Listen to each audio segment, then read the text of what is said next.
I would like to call the Committee of the Whole meeting of February 9, 2025 to order. Good evening, everyone. My name is Anna Murray, Councillor and Chair of the Planning and Economic Development Committee. I would like to begin by reading a safety notice. In the event of an emergency, please evacuate council chambers to the nearest exit through the chamber doors and obey all instructions given, and if assistance is required, please see the Deputy Clerk. Once you have evacuated the building, please gather in the front parking lot outside of Town Hall. Please ensure your cell phone is on silent or turned off. And lastly, the Town of Lincoln Committee of the Whole meetings are posted on our YouTube channel. Closed captioning is available on all of our videos by selecting the closed captioning button to the bottom right of your video. Members of committee are in attendance, in person and remotely, with regrets from Councillor Renchema. We have staff in attendance in person and remotely. Item number 3 on our agenda is declarations of interest. And are there any declarations of interest? He's online. Seeing none, we'll move on to item number 4, which is the confirmation of our agenda. Do members have any amendments to the order of the agenda? All right, nice and quiet today. Item number 5 is our statutory public meetings. We have no statutory public meetings this evening, so we move on to the consent agenda. We are now considering the consent agenda inclusive of Heritage Advisory Committee minutes of November 13, 2025. Would any member of committee like to remove an item from the consent agenda to discuss? Seeing none, I have a motion moved by Councillor Timmers that all items listed under the heading of consent agenda for the Monday, February 9, 2026 be adopted as recommended.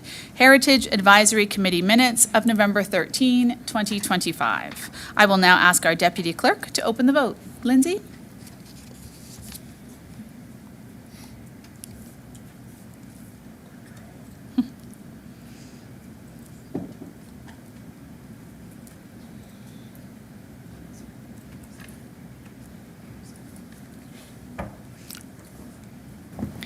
Thank you, Chair. The vote is now open.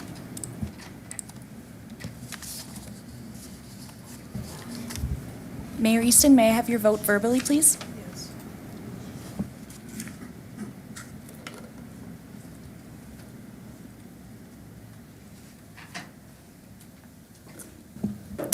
The vote is now closed, and that carries. Thank you. We will now begin the Planning and Economic Development Committee agenda. We have no delegations this evening, so we move on to item 7.2, which is reports.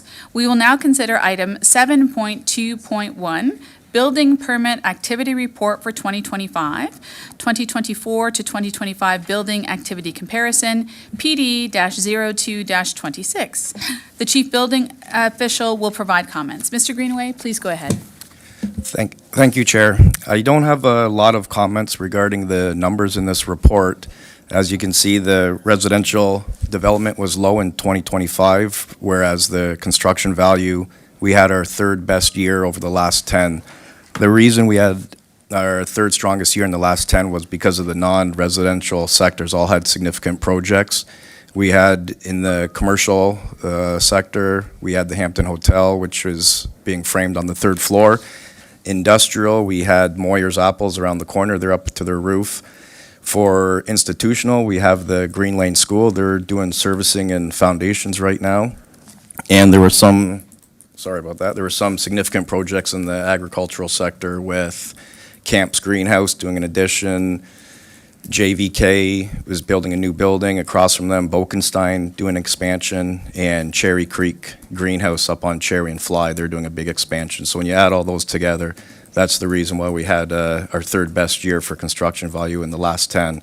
So I don't have a whole lot to add to those numbers, but there's 2 points in the report that I'm probably going to get questions and comments to, and the one being the joint enforcement agreement with the town of Grimsby.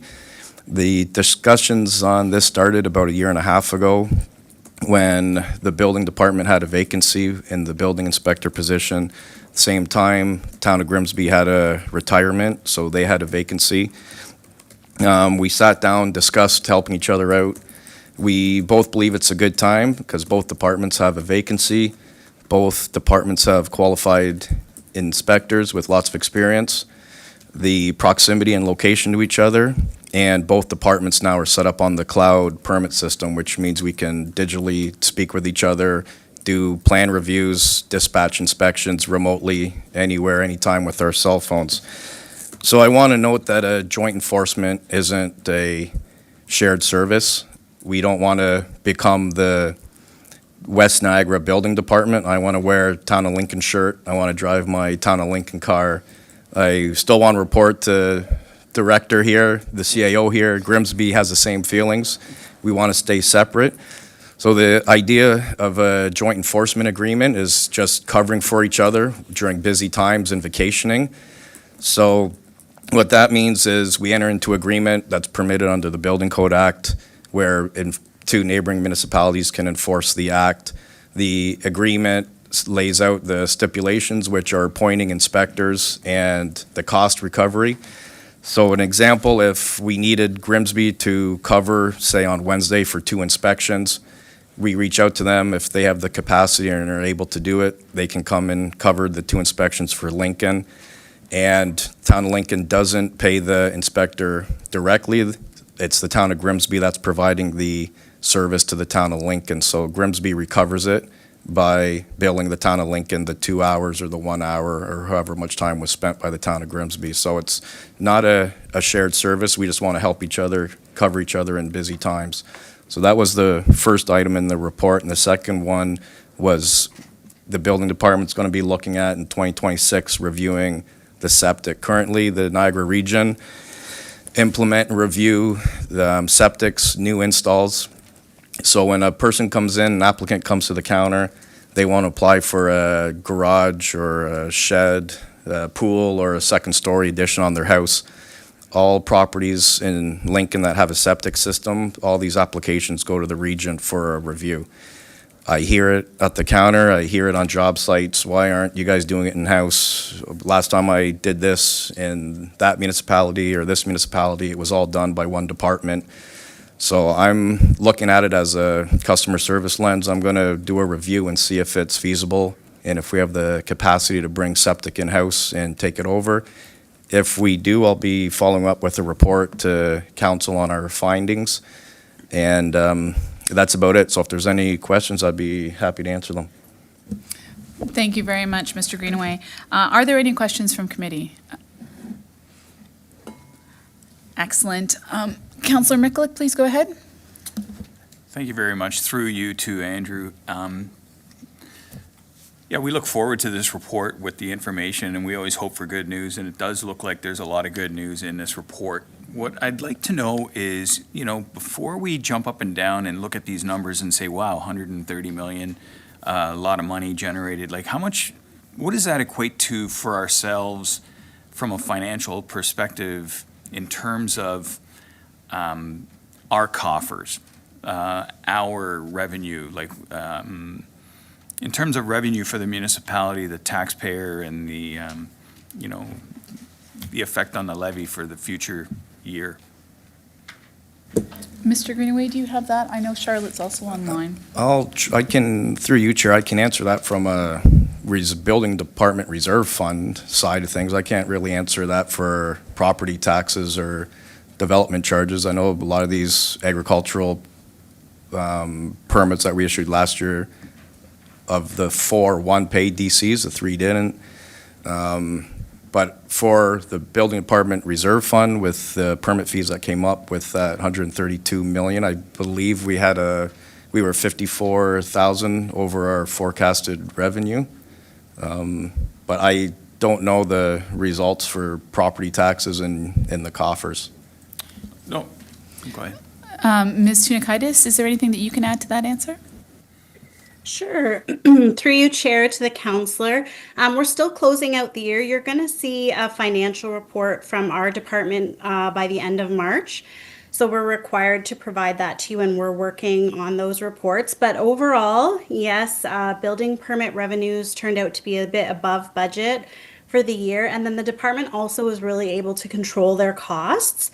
So I think it's at a pretty good place overall for the year. We still have to get all the final invoices in and all the final adjustments, but it did turn out that we were able to reasonably control the costs and then come in a little bit over budget on revenues.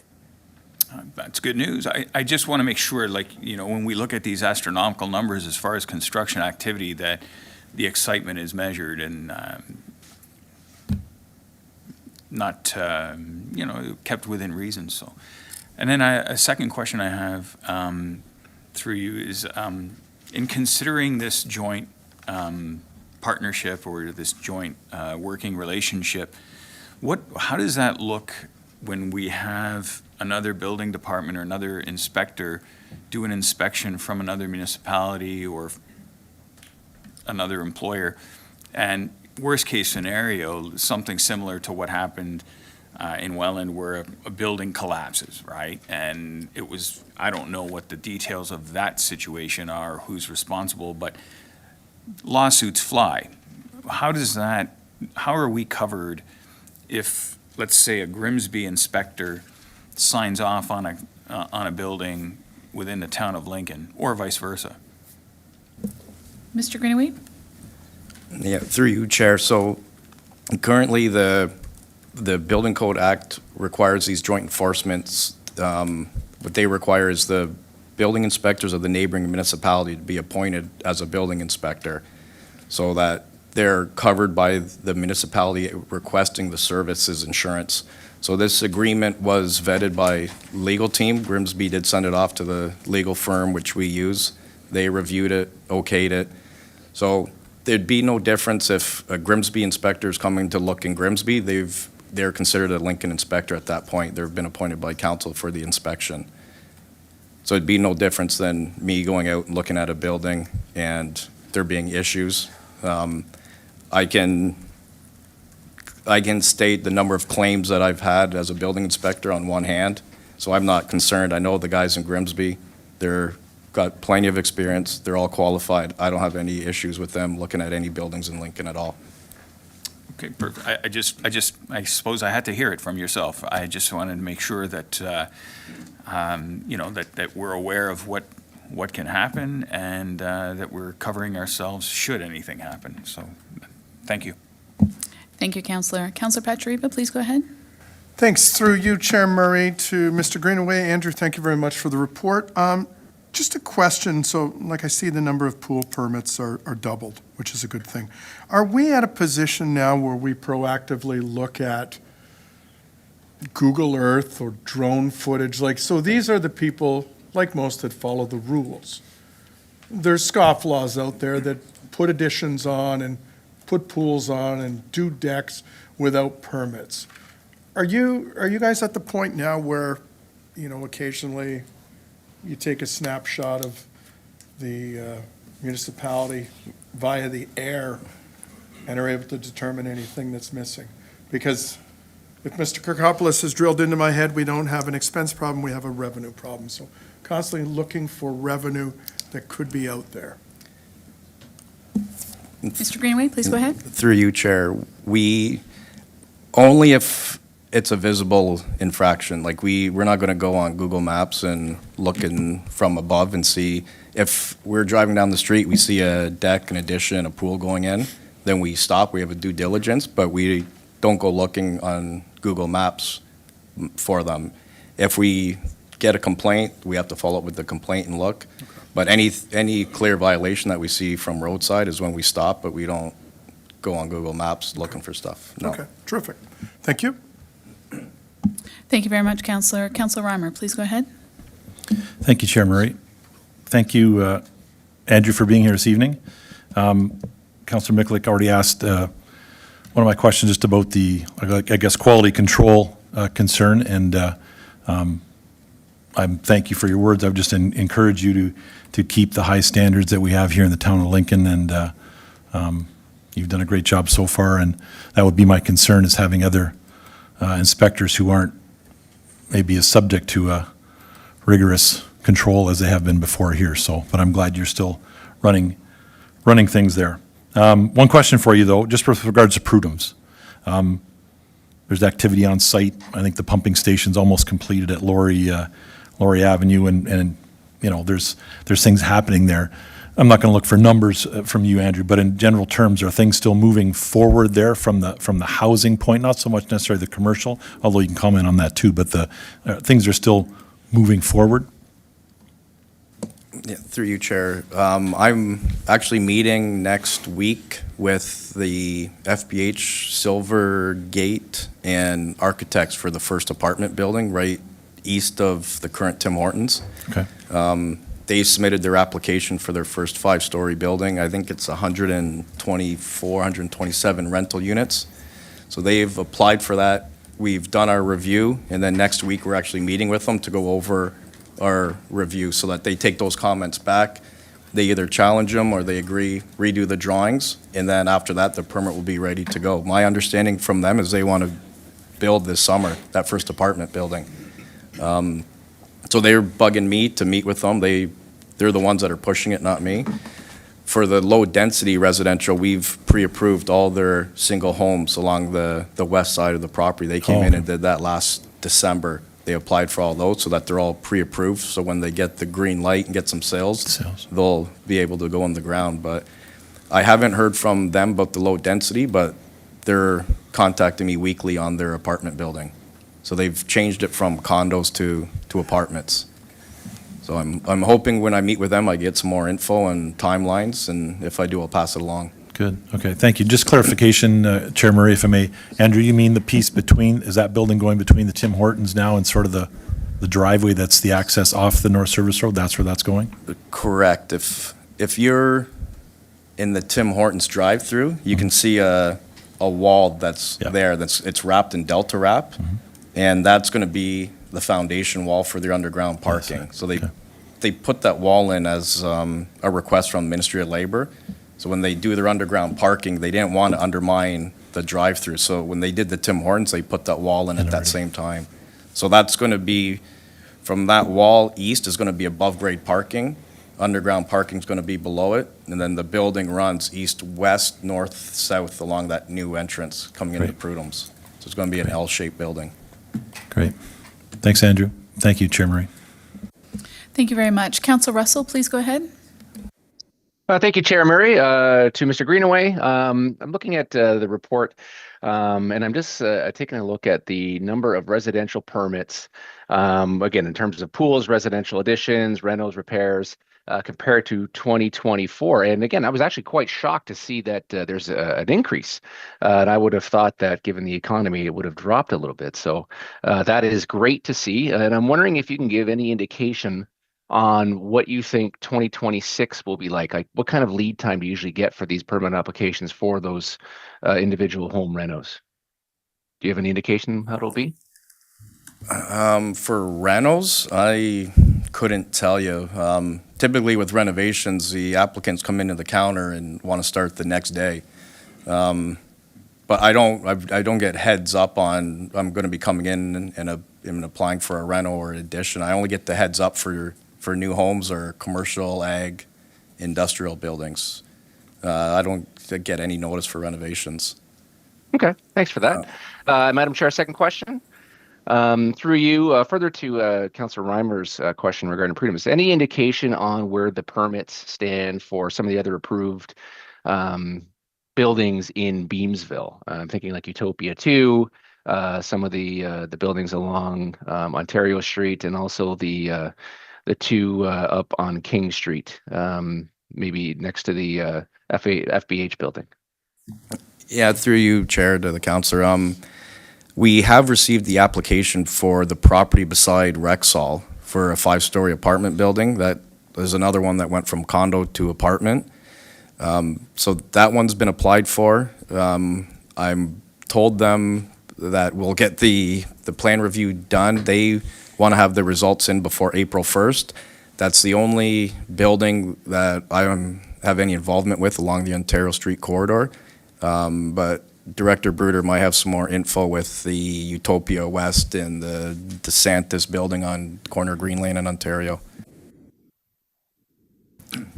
Thanks. If I may, Madam Chair. Yeah, just to follow up on that, It's pretty early in some of these discussions we're having with those developers, thinking about Utopia West, Ontario and Green Lane with DeSantis. There are some conversations going on also about maybe pivoting into a purpose-built rental model.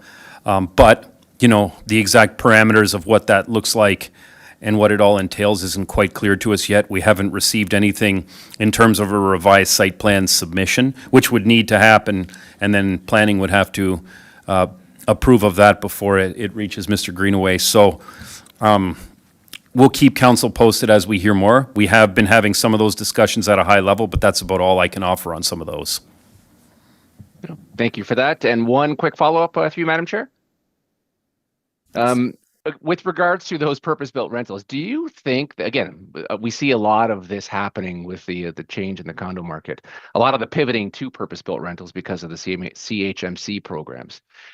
Do you think there's a market enough to sustain that many purpose-built rentals, not only in like a smaller town like Beamsville, or Lincoln, but even again going into like Greater Niagara? Is there enough of a market to sustain them all? Through you, Madam Chair. Mr. Bruder. Thanks. Through you, Madam Chair.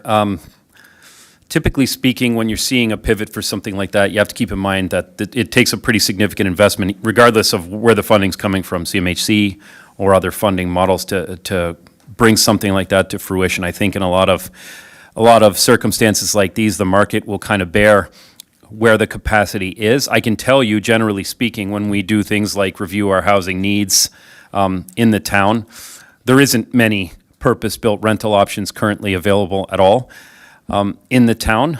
I think that, coupled with the fact that, you know, housing prices are still relatively high, they haven't really come down to the point where anybody looking to enter into the housing market is able to attain them for the most part, aside from maybe condos that aren't exactly heating up at the moment. So I think all those things considered, there is a pretty good opportunity for absorption. But I think I know where you're going, and I don't know where that absorption limit is per se. But I think there's definitely room for growth in that particular sector of our housing. Yeah. Thanks, Director Bruder. Thanks, Madam Chair. Thank you very much. There being no further questions, I have a motion moved by Councillor Brunet. The committee receive and file for information Report PD-02-26 regarding building permit activity report for 2025, 2024 to 2025 building activity comparison. I will now ask our deputy clerk to open that vote. Thank you, Chair. The vote is now open.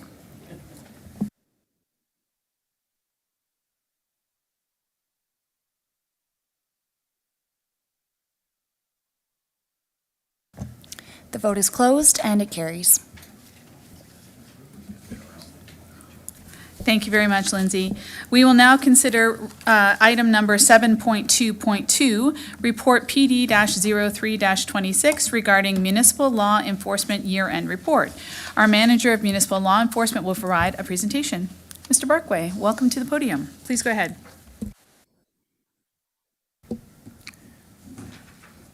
Thank you, and good evening, everyone. I hope you've all received a copy of the report, the year-end report for municipal law enforcement for 2025, and I'd just like to quickly take you through some a summary of some of the successes and the challenges that we experienced throughout the year, and just highlight some things for you. If we can go to the next slide. Some of the things I'm going to highlight this evening will be staffing, successes, complaint stats, parking stats, and a forecast for 2026. If we go to the next slide. So in 2025, we started the year off with 3 full-time officers, 2 part-time officers, and a shared administrative assistant and myself. some of the challenges throughout the year that were experienced for municipal law enforcement is, unfortunately, we lost one of our part-time officers. He resigned from Town of Lincoln in end of August, beginning of September, not for any poor reasons, but for employment opportunities elsewhere. So he was surely missed, but it did make us down one person for enforcement and workload throughout the rest of the year.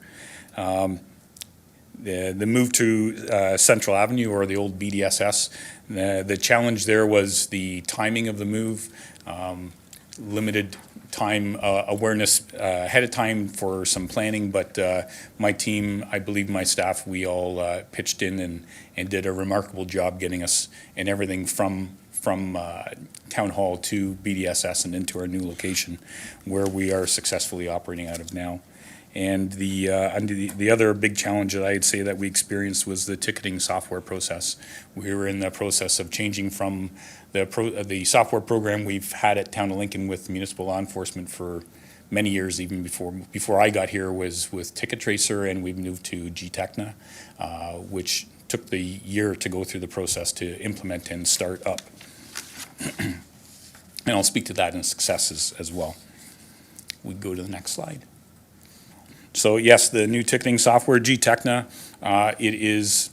we've gone from a handwritten base ticket and a program on the computer that things had to be manually entered in per ticket every time with everything that went on with it, to a app on the officer's work-issued phone and a mobile printer. So the officers are now able to use the app on their phone, start the ticketing, enter the information. There's also a license plate reader, so they actually have the ability to use their camera to photograph the license plate. It then automatically imprints that information onto the ticket, and they go through the process. The speed in which the enforcement can take place is it's much faster because I've lost some other words I could have used there, but there's also the ability to use GPS. So for the timing portions for 24-hour parking, which is on every municipal street, or in any of our lots where there's timed parking for a 2-hour time limit or what have you, the officers have the ability to start that timing process with GPS, and then it can be shared between the officers. So now one officer can start that process, say it was in the timed parking lot on North Lane, and get the evidence to start that timing, when it was, where it was, what the vehicle was. And another officer who, in the course of their duties, happens into that area after the 2-hour time frame can check that license plate and determine whether it's in the same location. Is it breaching the time limit, and they can continue on with the offense instead of it having to be the same officer. So the ability to, based on workload and availability, the officers can share some of that workload between each other, which is fantastic. And the tracking for all these afterwards is phenomenal on the command center program we have within the office itself. The administration and enforcement of short-term accommodation licensing, that started in March of 2025. And our part-time officer was the identified officer that would be taking on the enforcement portion.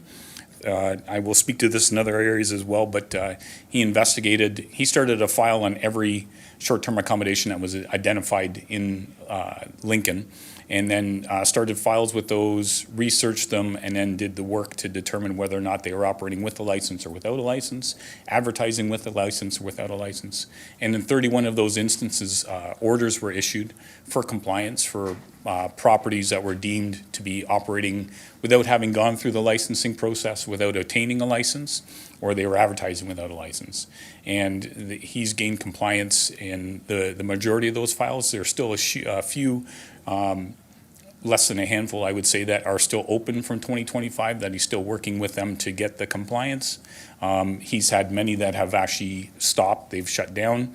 And there was one case where it was deemed appropriate and a set fine was issued, which was collected for the operation, advertising without a license. So the enforcement of the noise bylaw in relation to construction company breaching the noise control provisions. This case and two other noise bylaws that I can speak to as well, but we do have three noise control bylaw charges that have gone before the courts and are before provincial offenses court right now. In the majority of the other cases, when it comes to noise control, I will speak to later on in the report, but especially with our wineries and facilities that are hosting weddings and receptions and concerts, the improvements that have been made, the noise mitigation, the working with the neighbors in the area to try to find some common ground has been phenomenal over the last 3 years. And we saw that many times over through this past spring, summer, and fall season with the successes and the limited amount of complaints that we did receive in regards to any of those events. So that's phenomenal. A success with moving to the new location at the old BDSS, which we refer to as the Central Avenue office, 4317 Central Avenue. It's now one location for all our officers instead of being spread out throughout Town Hall. They have the ability for direct communication and working together as a cohesive team and independently. They have one location for all their equipment, all their supplies. They can have people in to conduct meetings. It's a welcoming environment, and the productivity, the officers feel like it's a great work location, and it's boosted up. There's a lot more positivity and encouragement between the team members with that new location. So we're really appreciative, and we enjoy working out of there. So thank you for that opportunity.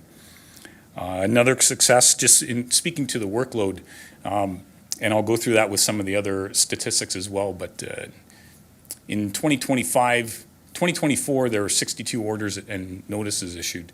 In 2025, there was 102 orders issued. Now, granted, 31 of those would be attributed to short-term accommodation, but that's still an increase with staffing that wasn't always the same throughout the year. There has been an increased workload, and the officers have managed themselves amazingly throughout that time. If we can go to the next screen. As I spoke to, I'll just quickly touch on again, working with the businesses and the wineries that host weddings, concerts, and receptions. The amount of complaints we received in 2025 was dramatically decreased. I have a good working relationship with the wineries and the facilities that are hosting those events and the neighbors in the area. Although I can't say there's 100% satisfaction because you can't 100% satisfy everybody. We do work with them, and I think the neighbors or the business owners would say that we go into it and are very fair with how we approach and how we apply everything, and we've had everybody work towards a common goal instead of it being separate. If we can go to the next. So received complaints, that I'll refer to that pages 6 to 8 and 12 within the main report. But in 2025, 1,118 calls and complaints. In 2024, 858. So that is an increase. And granted, for 8 months out of the year, we did have one extra officer, but that still is an increased workload per officer throughout. Orders issued, like I touched on as well, 102 in this past year and 62 the year previous. I will note that with the calls for service, with complaints, with the investigations, the officer's always working to gain compliance. Our first step isn't to just issue a fine and we try to work with residents, we try to work with the property owners and the business owners to try and gain compliance. That may take a little bit more communication or education, but we do gain more compliance than we have people that are a continual or repeated problem, and I appreciate that. So we can go to the next screen. Received complaints, the top issues, parking complaints, as you can see, is the largest number. Clean yards files, noise complaints, property standards, site alteration, zoning bylaws. The officers handle all these. Although there are some that just come as phone calls and inquiries, The majority of the 1,118 are investigations that the officers have stepped into to some degree, whether it's looking into it, reviewing the provisions, and advising the complainant that it's not something that breaches a bylaw, or whether it's something where there's multiple attendances and investigations and inspections that take place. There are quite a few. There's a lot of work being done, a lot of great work being done. We can go to the next screen. Parking enforcement. So in 2025, 832 penalty notices were issued. Same time the year previous, 629. So that's again, I'm just trying to highlight the fact that it's been an increase in a lot of areas for the officers. And with the parking enforcement, then I'll go back, circle back to the GTECHNA, our new ticketing software. It is helping. And I will speak to, I just give you an example of the ease and the speed of this and what it's able to do. Through the winter, we have the Keep It Clear events, the snow events that take place when there's accumulation and we need to get the streets cleared off. Prior to 2021, that was just a community-based education and request by the town. In 2021, in November, we instituted that provision, the park has to interfere with snow clearing operations. Since that time, we worked, educated, and the officers are at the point where they are enforcing, they have for the last couple of years. We've had Keep It Clear events between January and February of this year alone. We've had Keep It Clear events on the 15th and 16th of January, the 19th of January, and the 26th to the 28th of January. In that time frame, there's been 143 penalty notices issued directly related to park as to interfere with snow clearing operations. And I will say to the first one, on the 15th and 16th of January, I had 2 officers working with the weather conditions, trying to drive, get through as many streets as possible, trying to do this so that we can get the plows through and clear the streets so that people were safe, emergency services were safe. That's a lot of work by my officers. That's a lot of great work that's being done. Unfortunately, it's a lot of vehicles that are being issued tickets. But we've gone through a big process, a lot of education, a lot of communication, a lot of social media, a lot of mailings. Residents in the town of Lincoln hopefully are understanding that we are serious and we need the streets cleared so we can clean them off, and the officers are doing their part with that. And I think that speaks to it there. We go to the next one. Parking enforcement, so total fines issued.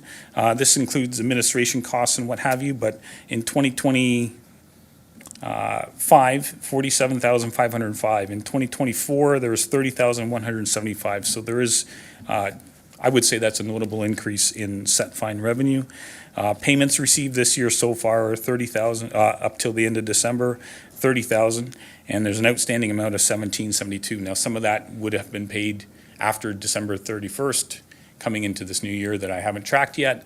And what hasn't been paid ultimately goes to the Plate Denial, into the Plate Denial program, which most municipalities are a part of because of the AMPS program. That's a way for us to actually continue to try and collect those fines. And so the number may not be reflective to date to what's outstanding, but there are other fines coming in. I can speak to the fact that the Plate Denial program used to be with Val tags for license plates. So the validation sticker that everybody had to get every year or every 2 years on their birthday for whoever owned that vehicle. Since the province of Ontario has repealed that part of the program, it is still a requirement to register the license plate for with the registered owner. So that program's still in effect, and it's either every 1 year or every 2 years in Ontario at this point, and the registered owners are notified and they have to renew. When they try to renew their plate, they still have to pay out any outstanding fines, which includes any municipal fines. So that program's still there and it's still effective. However, it's every 1 year or every 2 years, so we don't have a direct correlation every year to all the fines that are outstanding and when that money is collected and when it is collected or how it's collected. So we can go next. So disputing tickets or the screenings that take place. We had 96 this past year. I'm still the screening officer with the town of Lincoln. It is a lot of work. There's a lot of time involved. And of the screenings, I didn't note in this, and I don't have it off the top of my head, but There's either online screenings or there's in-person screenings. So the ones that are in person are coming now to Central Avenue office, and they meet with me and another officer in a closed-door setting, and we go through and review all the evidence. Otherwise, a defendant would supply their information, their application for screening review, and they'd provide their explanation that I would take into consideration and review the rest of it, and then that leads to the determinations that are made, affirmed, amended, or withdrawn. So affirmed means the evidence supports the allegation and it's there, there's nothing to the contrary. Amended means that the offense has been supported by the evidence, but taking into consideration an explanation that's suitable from the defendant.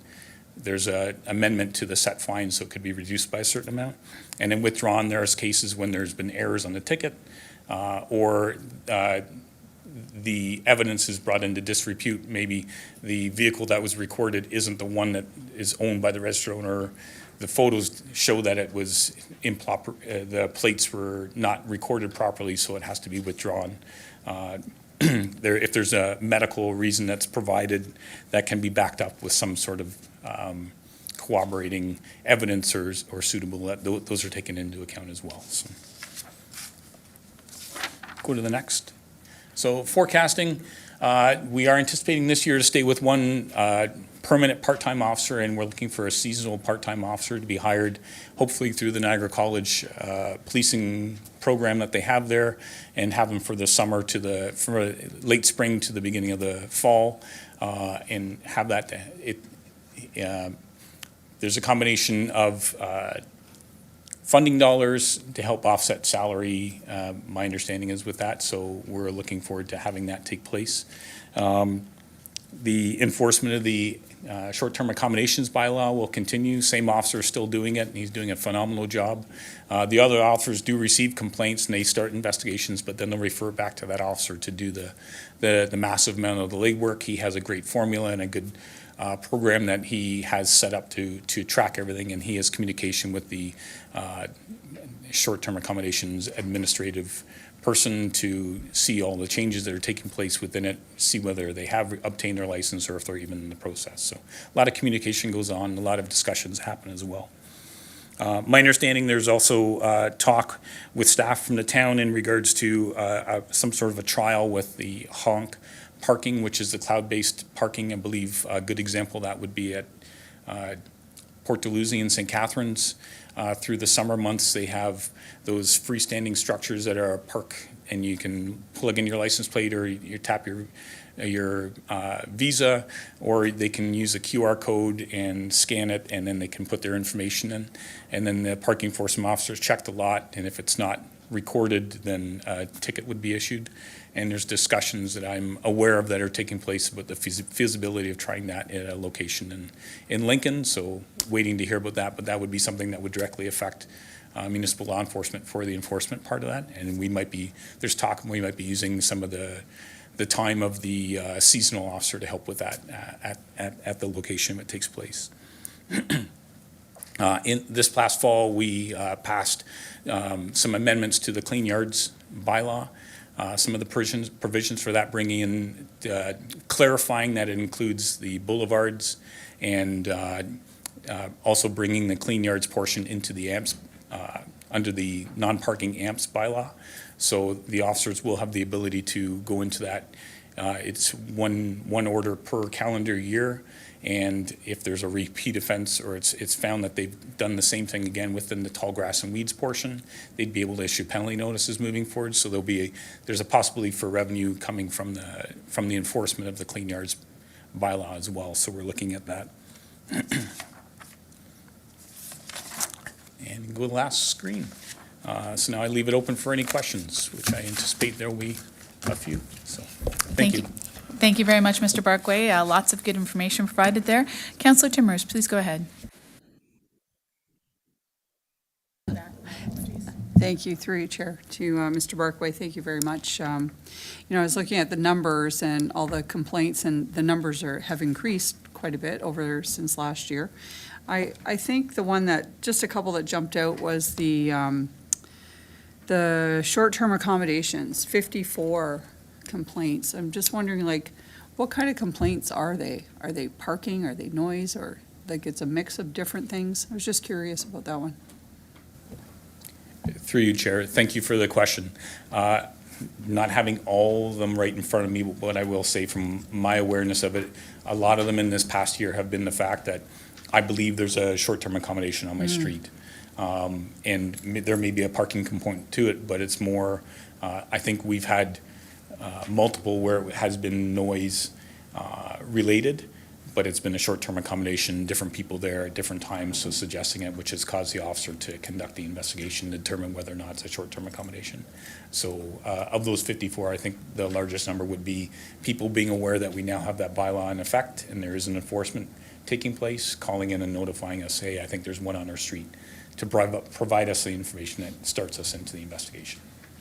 Okay, well, thank you. I kind of thought that as well, that the increase in the numbers or maybe awareness. People are now like, we have bylaw and we can call bylaw. And okay, just one other question too regarding these numbers and how you calculate them. So say there's a one particular property that constantly has, you know, a yard issue. So, you know, they may be visited multiple times or maybe more than one complaint on the same property. Are we counting these numbers are just when there's actually a file opened on that? Like what if you have 3 calls on the same property? Are we counting all 3? Through you, Chair. I think it's dependent. There will be times when it would be, if we receive, say we received 3 or 2 in one day for the same property, it's coming at the same time, we would group those together and have separate complainants listed within one file. Okay. But for a clean yards, if it's, because up until the changes we made, every time an officer got a complaint for a clean yards file for tall grass and weeds, if the property had had it before, they'd still have to go back and issue a new order. So it was every time. So starting with an order, get with the compliance date, and then going back doing reinspection. Those would be separate by files or separate file numbers. So if we received a complaint on each one of those and it was in May and July and August, those would be 3 different. Okay, all right, Complaints. that's good. I was just curious about that. And last question through you, Chair, is regarding fireworks. I know we have a bylaw, but it seems that fireworks are that thing that just kind of happen whenever people feel like it. And I don't know if we need to have more awareness out there of when you're allowed to have fireworks, because I know if a call goes in, by the time anyone comes, the fireworks are over. Like, but they happen fairly regular. And especially where I live, it's almost every event, there's some kind of fireworks happening, right? So I just want to put that on your radar. I don't know how we address it. I know there's a bylaw, but it seems to be an ongoing issue, so. Through you, Chair, thank you. I realize there wasn't really a question in there, but Not really. I just want to speak to it and say, my officers, we're all aware that the fireworks bylaw, and there are concerns, complaints. It's not something that's limited to Lincoln. It is everywhere. Oh, yeah. It's unfortunate because fireworks are purchased at many different locations. They're available, but we only have actually certain days and times where specifically they're supposed to be let off, but they do happen at 10 o'clock or 10:30 at night. In a lot of times, unfortunately, the bylaw officers aren't working at that time, and it goes to the police or to the fire department. The fire department aren't necessarily attending to every fireworks complaint in the middle of the night. They would follow up through their fire prevention and with my officers the next day or the following day. I think I know there are cases in St. Catharines where there's been some severe damage to surrounding properties because of fireworks at large street parties or what have you. I haven't heard of that being the case necessarily. I know of a couple of individual instances where somebody was concerned, people were concerned about sheds or a roof because of the embers coming down from the fireworks. We do try to follow them up. It is really difficult. I would suggest it's a lot similar to the randomness of parking. Vehicles come and go all the time. It's hard to be everywhere at one time, so it is difficult, but it is something I will speak with the fire prevention officers and with fire about, and maybe look at another education campaign to get out there and spread the word about the appropriateness of and when and where. That's great, I appreciate that. And just to follow up, not a question, Chair, but, you know, in the rural areas, when there are crops on the field and they're particularly dry, it's a real concern. You know, if fireworks are being shot off over your field from neighboring houses, it's really concerning. So, anyway, thank you. Thank you, Chair. Thank you very much, Councillor Timmers. Maybe this can be a topic on one of our new podcasts, fireworks and are you allowed? If we can move on to Councillor Russell, please go ahead. Thank you, Madam Chair. Through you to Mr. Barkway. Looking at the numbers as well, and I'm looking in particular at the Keep It Clear snow clearing parking violations. And I know there's some seasonality to that. Like, again, one season could be higher than the last, not necessarily an indication of the behavior itself, but just an indication of how much snow we received. But would you be able to give some insight into whether or not we are seeing an improvement in resident behavior in terms of keeping the roads clear during those parking events? Like seeing an uptick in tickets per event. Is there any information you can give on that side? Through you, Chair. Excellent question. I cannot give you any concrete examples, evidence of saying that it has improved. I will say there's a lot of awareness out there about it.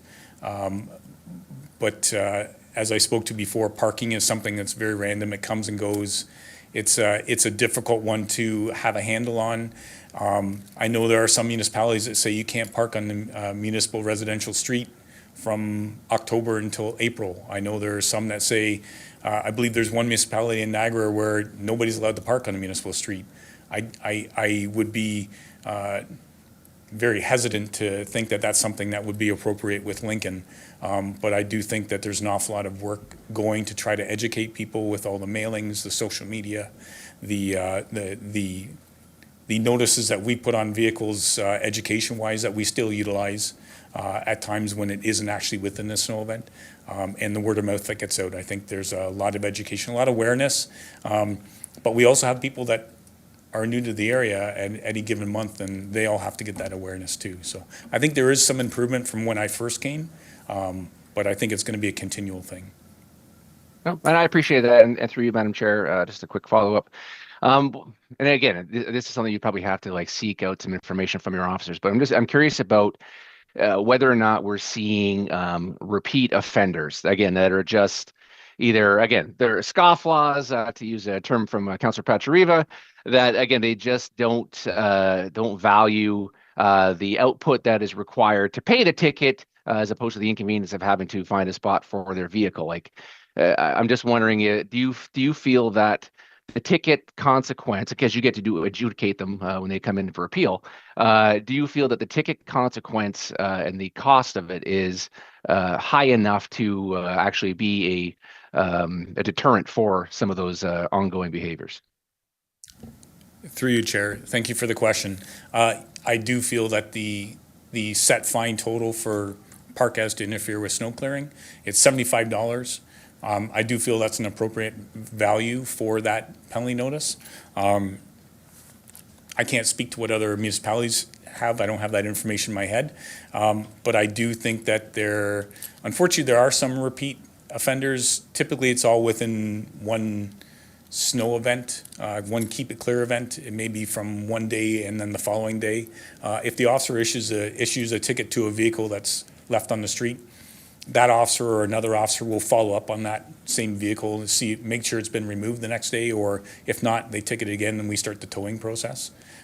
So ultimately, I think I don't know of any vehicle that I would say or a person that I've had argue or just wish to dispute a ticket for the offense of parked as to interfere has come year to year. I think it would be with one snow event and they've received 2 tickets, or in some cases received 2 tickets and their vehicle's been towed. But then I think from that they've gotten the message and they look for a different location. Okay, thank you for that. Thank you, Madam Chair. Thank you very much, Councillor Russell. Councillor Pachariva, please go ahead. Thank you, Mr. Barkway, for being here. Do you need a beard to be a bylaw officer? Or just facial hair? No, I'm just kidding. So thank you very much for your report. And I wanted to ask this last time, but I didn't, so I'm going to ask it tonight. typical day in a bylaw officer, what's it like? What's it entail? Through you, Chair. Thank you. So my officers come in, start their shift, they get changed, and then they would log onto their computer and check their emails for any correspondence from people that they're dealing with currently or any other complaints that come in.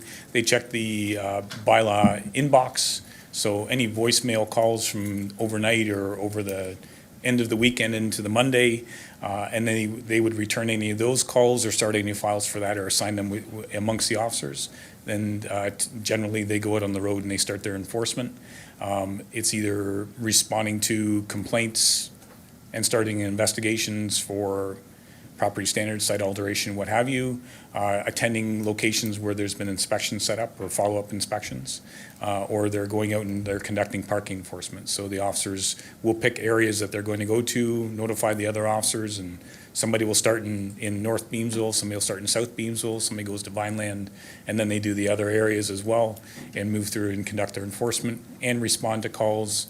They're constantly checking the municipal law enforcement inbox, which is within their email. So if a phone call is brought in and nobody answers the phone, it goes to a voicemail message and then goes into our inbox. The officers can receive that, retrieve it. They can respond to it. They can actually start a call from within their car, and they would respond to it and conduct the investigation. There are hours spent every day on investigations in regards to property standards, noise, whatever bylaw they're investigating, and I would say there's also hours spent every day on parking enforcement in Beamsville, Vineland, Camden, Jordan, Pelham, wherever they are going in that area, to make sure that the entire town is being looked after and enforced. Okay, well, thank you very much. And just to follow up to that, so, and I know in the past, Councilor Bernay and my phone were blowing up with school issues, right? The drop off and all of that stuff, Mike. So and knowing that, that can start any time from 7:45 to 9 o'clock. So would, like, if there's been a rash of those, then is the times adjusted where they would go on site first? Because if you come to the office and you do you're going to miss that first wave. So it's give and take, right, in that, depending on what's hot. Through you, Chair, I've had many instances where the officers have adjusted their shifts in order to respond to complaints or follow up with investigations, so yes. Okay, terrific. Second question, Madam Chair, if I may. Mike, the 31 short-term accommodations investigations, have we converted those into paying members as part of our short-term accommodation plan? So like they pay the $750 and they're 2-year members, and then they're able to advertise properly, and we're getting some revenue from that, and then they're part of the marketing going forward. Is that what the 31, we've converted them into paying members now, or? Through you, Chair.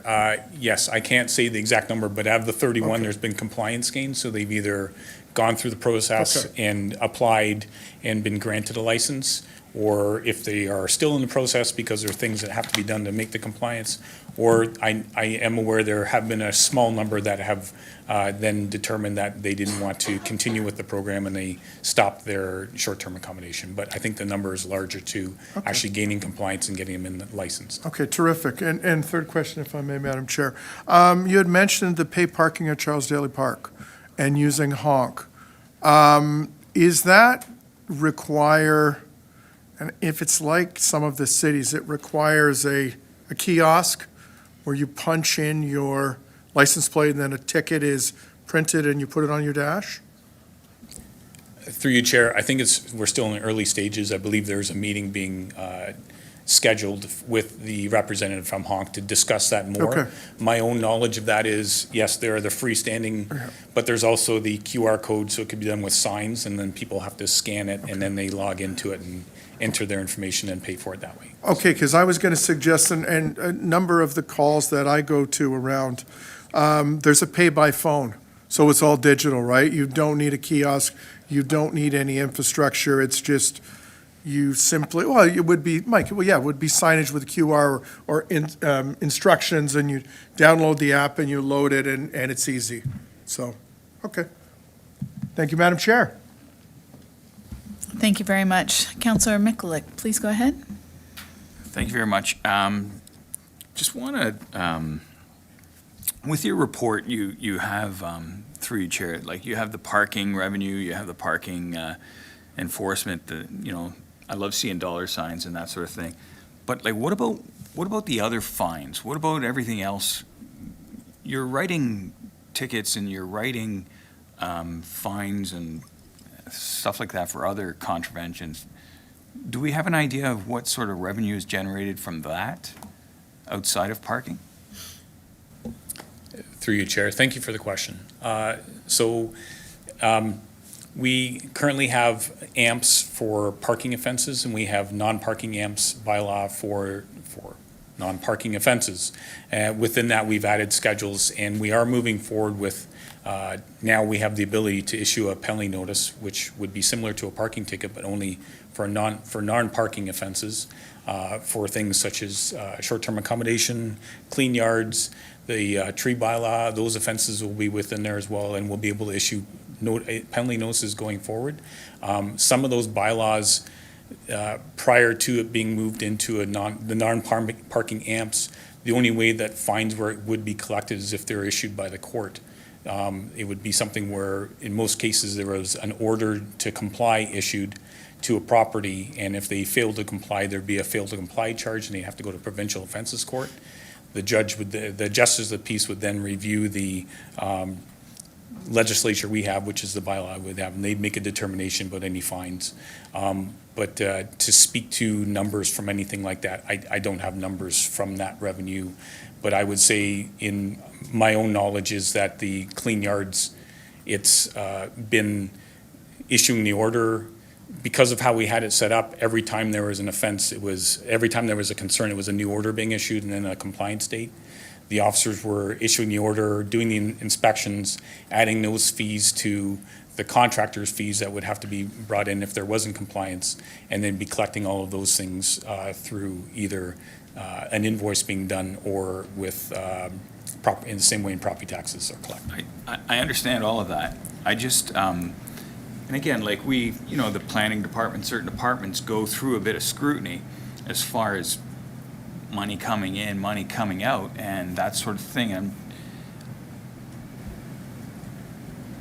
Councillor You're not telling me. Sorry, Mr. Bruder has some more information to Okay, add yeah. that might help with what you're looking to Perfect. gain. So Director Bruder, please go ahead. Thank you, Madam Chair. I did want to add just a couple of comments to Mr. Barkway's response. First of all, he's right. A lot of, leading up until relatively recently, a lot of the other bylaw-related issues, those property standards issues, things like that, they did require a court process. And really, a lot of the times when it got to that point, really the point of that initial process for the first time is the court wouldn't actually issue any fines. They would issue convictions instead. And what that would do is basically verifying that, yes, there was a contravention, and then what that does is opens the door. If there ever is any other issues, then that's where there can be fines more accurately and quickly assessed. That happens a lot. And again, that happens on the back of, usually you have to show, when you go through a process like that, you have to show that every effort was made to get to compliance first, only because from a court perspective, you get that added layer of assessing, okay, was everything done to avoid this getting to this point? Because, they don't want frivolous things and small things coming before the court systems if they can help it. So that's an added layer. But as Mr. Barkway had said, now we have other fine amounts. It's not just about recovering, like up to date, what we could do is we could recover costs to remediate or to address these bylaw issues, contractors coming in, what have you. Now on top of that, now we're going to be able to be a lot more agile in issuing fines that are just a direct fine rather than going through the courts. It's taken a little while to get there. A lot of municipalities are taking that same route. But in terms of actual monies coming in, that'd probably be something I'd have to look into and assess further and get back to you on from those things. In the future, I just, like other municipalities, I'm sure they break it down, revenue can't solely be parking when it comes to bylaw enforcement, because in the fees and bylaw schedule, there's certain costs to not following the bylaws and penalties that are paid. To get a better idea of the fines that are being written up and the contraventions that are being followed through and checks being written, to get an idea, I think that would be worthwhile. Another question I have with regards to that is, so like last year, there was a report, with parking fines and all of that issued, and then payments received, and then total owing. There was a certain amount last year owing, $12,310 was owing in parking revenue. Now, the numbers that I'm giving right now, where it's 17,722, that is just for this past year. What about this 12,000 from the year before? Did everybody pay that up? Or how does it compound? Is it run on the books? Through you, Chair. So the outstanding fines, if they go to the plate denial process, there's no way to attribute it back to the individual penalty notice that's taken. The communication that goes with the MTO program that is for plate denial, they go in and it's when the plate is actually renewed. And as I spoke to earlier, that can be a 1 or 2 year term. So there's no way to track and say that this fine was paid in this year or that year when it goes to that process. I can say that within this last year, there has been no payments been remitted back through the MTO process to the town of Lincoln. So we're waiting for that to take place, and we're anticipating that we'll see some of that revenue back in 2026, which could be for 2025 or 2024. But I can't attribute it back to which amount was from which year, unfortunately. I do anticipate with the new program that we have, there's a greater ability to track and follow along and see what amounts are paid and what amounts are returned, even from within the MTO. Unfortunately, the program we had prior to that was quite a bit older and didn't have the abilities to do what this new software has the ability to do. So I think I will be able to provide you with a more fulsome report moving forward from this point in regards to when and if they're paid, and how they're paid. But I unfortunately, with the program we had prior to, it was here before myself, and I couldn't do anything about how that was done and what was tracked with it, so. Okay, so that's the answer. That's the answer that you're offering, but I'm not sure if I'm comfortable with that answer from a provincial point of view, because the province did away with renewing, having to go to the license bureau to renew your stickers or your plates, and now it's the only, it's almost like you do it yourself at home on the computer, and it's free. So I can tell you, I can't remember when the last time I renewed my stickers were, because I don't need a sticker. So I could have all sorts of parking tickets and not even know until a police officer pulls me over. And I'm not sure if other municipalities that you talk to are going through the same issue with uncollected fines due to these plate renewals, that I'm not sure what the percentage of people are actually renewing.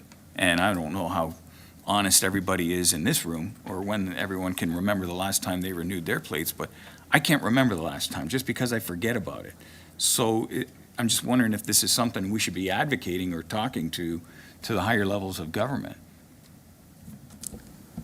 Through you, Chair, I think those are, some of that I think would be an answer from somebody other than myself, but I can say that although the process for a validation sticker renewal has been removed through the provincial government, the onus is still on every vehicle owner to register and renew their license plate.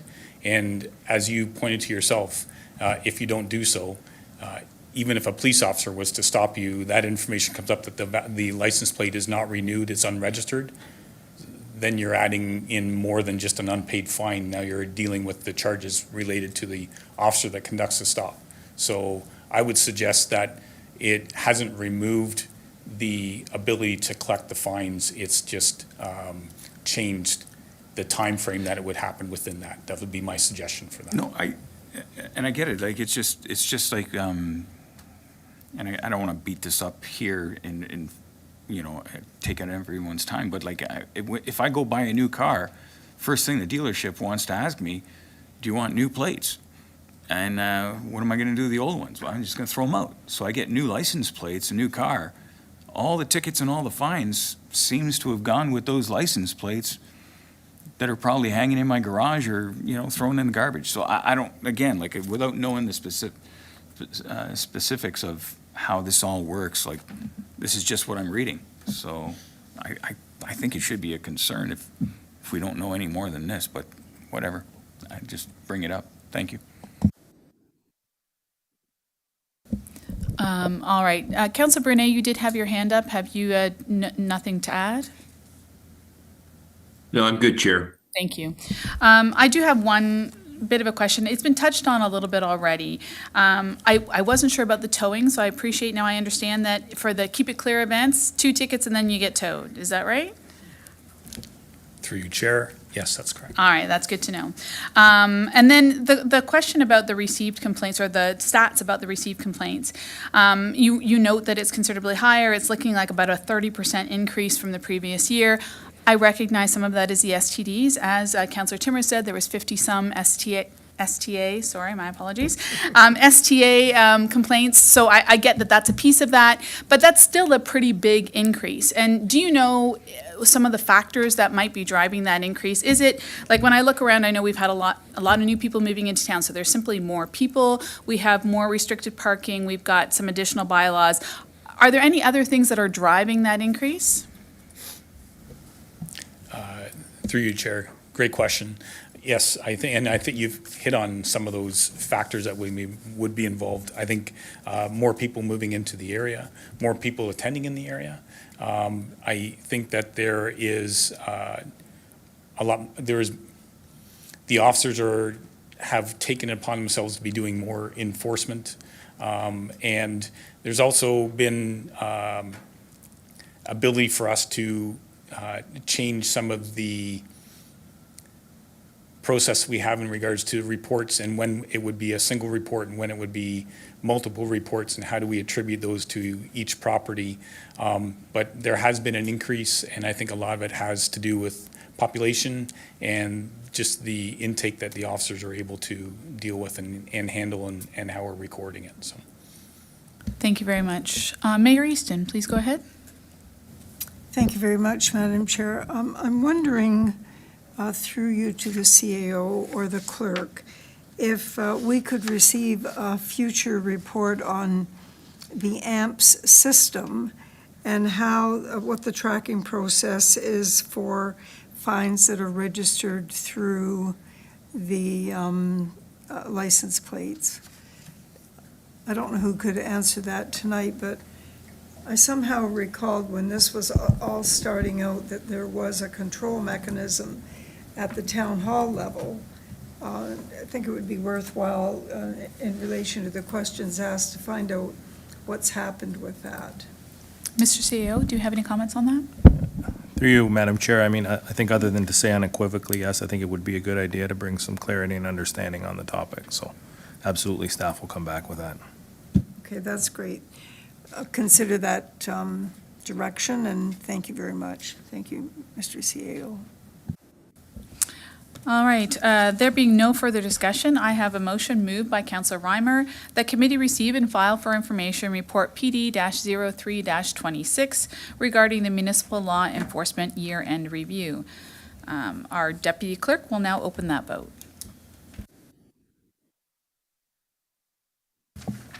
Thank you, Chair. The vote is now open.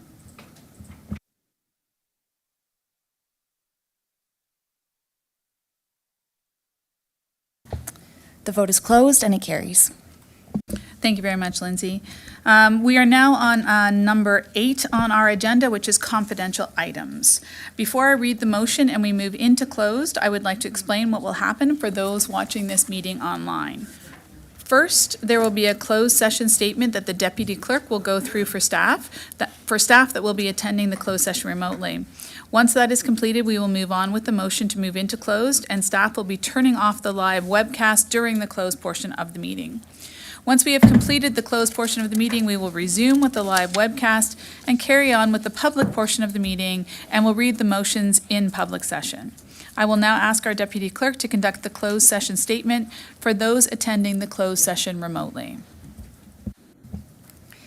Thank you, Chair. All members are reminded that any discussions in closed session are to remain confidential as per our procedural bylaw and our code of conduct for the Council of the Town of Lincoln.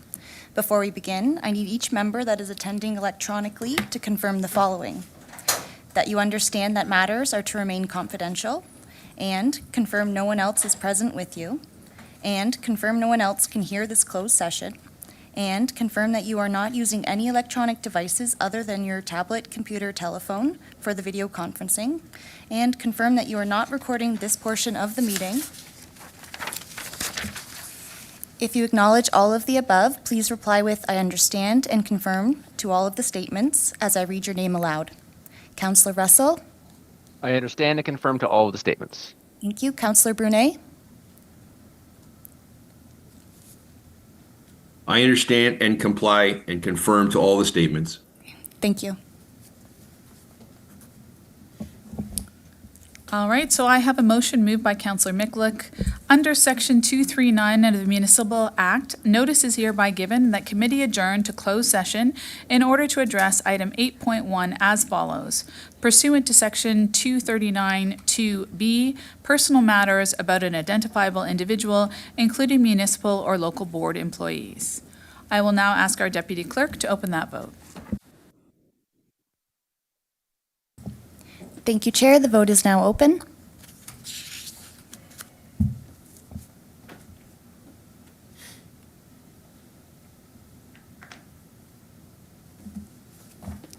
The vote is closed and it carries. Thank you. Our deputy clerk will now proceed with the technical requirements to move into closed session.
All right, and we are back from our closed session. I have a motion moved by Councillor Timmers that committee resume in open session.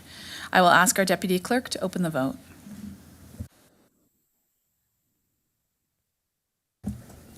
Thank you, Chair. The vote is now open.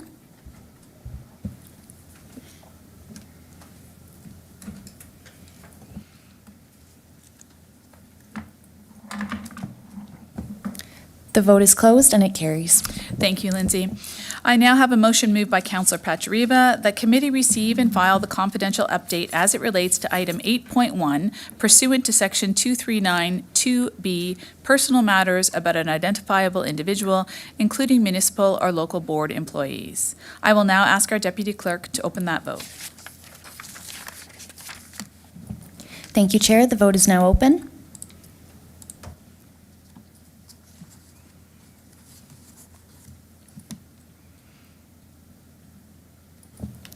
The vote is closed and that carries. Thank you. We are now on item 9 on our agenda. Do we have any committee remarks? All right, seeing none, there being no further business, I call this meeting adjourned at 8:27 p.m. Thank you.